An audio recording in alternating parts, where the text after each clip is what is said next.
Do you struggle with food cravings? In today's video, I'm going to give you 5 concrete steps to overcome food cravings for good. And if you stick around, I'll give you a bonus step, which happens to be my favorite step. If you haven't already, hit the subscribe button below so you never miss a video. My name is Kevin Burciaga, and I show professionals and entrepreneurs how to break bad eating habits and establish new ones. So let's get to it. Step number 1, understand that everybody has cravings. It's not just you. Cravings are just a natural part of our experience. We more or less have the same minds, and our minds crave the same things. Our minds like to crave things that are stimulating and fun. So that's why people get addicted to alcohol, drugs, sex, porn, etc., because it makes us feel good in the short term. So if you have food cravings, understand that you're not alone. A lot of people struggle with this. I struggled with this for many years, and I still get cravings, okay? The only difference is my response. Number 2, don't try to get rid of the cravings.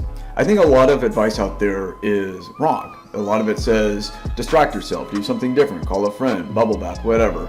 I've mentioned this in other videos, but I really think the best way to deal with cravings and urges and these uncomfortable feelings is to tackle them directly. Okay, don't try to avoid them. Try to talk with them, have a conversation with them. The mature and empowered thing to do when you get a craving is to accept the craving, accept that you're human, understand that you can't get rid of the craving. We have a lot of thoughts in our heads every day. I think the average person thinks 20,000 thoughts a day.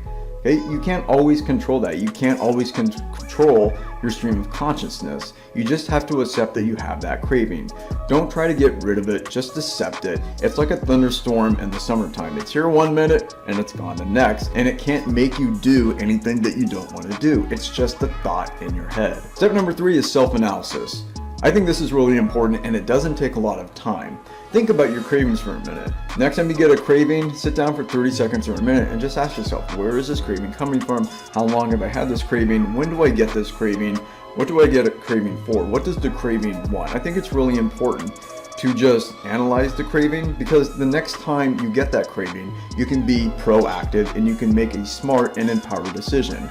Otherwise, you're always reacting, and when you're reacting, you're making unhealthy choices and you do things that you don't necessarily want to do. Be proactive, not reactive. My first question is, what do you get cravings for? I get cravings for foods that are really chewy and sweet, kind of like those energy bars. Some people really like cheese, other people like potato chips, but I want to know what you get cravings for. Put it in the comments below. Step number 4, ask yourself, what will happen if I don't satisfy the craving? This is a really important question, and it took me, 9 or 10 years to finally ask it. It's a really important question because it kind of reframes the whole situation. When you get a craving, the craving is saying, if you satisfy the craving with a bunch of salt, sugar, and fat, you will feel good, you will feel blissful, you will feel lots of joy, lots of excitement, but that's all wrong, right? You feel good for about 10 or 15 minutes, and then you crash. Then you feel bad, you feel like you have no self-control, you lose all your self-esteem, you gain weight, you look terrible in the mirror, etc., etc. It's a false promise, right? But ask yourself, what would happen if you just keep going?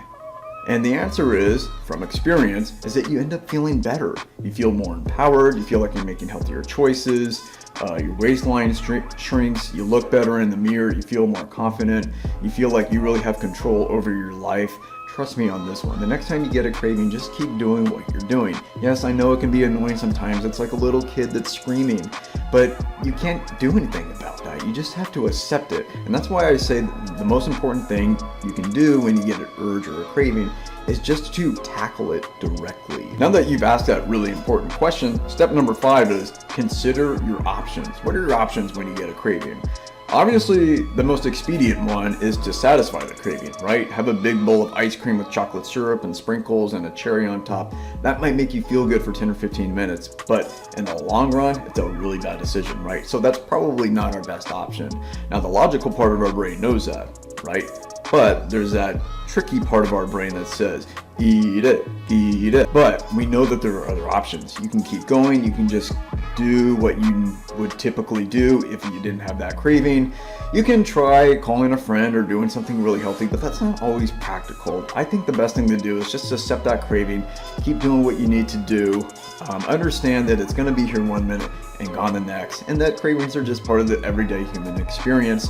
Just accept it. You're human. It's okay. So my second question for you is, what do you do when you get a craving? What are your options, and what option do you usually take?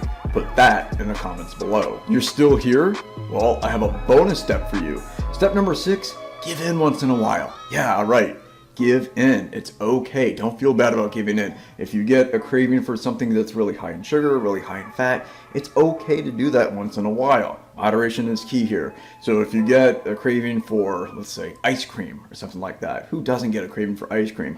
Go to the ice cream shop, get a little mini cup of ice cream, like the smallest serving they have, just enough to taste, and enjoy it. And don't feel bad about it. Don't beat yourself up for it. It's okay to have a little bit of fun once in a while. You don't have to eat carrots and spinach day in, day out. Have a little bit of ice cream. It's okay. If you give in once in a while, it's okay. It can prevent future binges. Okay, so those are my 6 best steps for beating food cravings for good. Now, I know beating food cravings can be kind of hard, but the good news is I have some free resources for you. I have a free Facebook group called The Empowered Eater. You can join other professionals and entrepreneurs who want to break bad eating habits and establish new ones. You can also speak with me directly, and you can find that link below. Don't forget to like the video, hit the subscribe button, and I'll see you next time. Don't forget to like the video and subscribe to my channel. Thanks for watching, and I'll see you next time.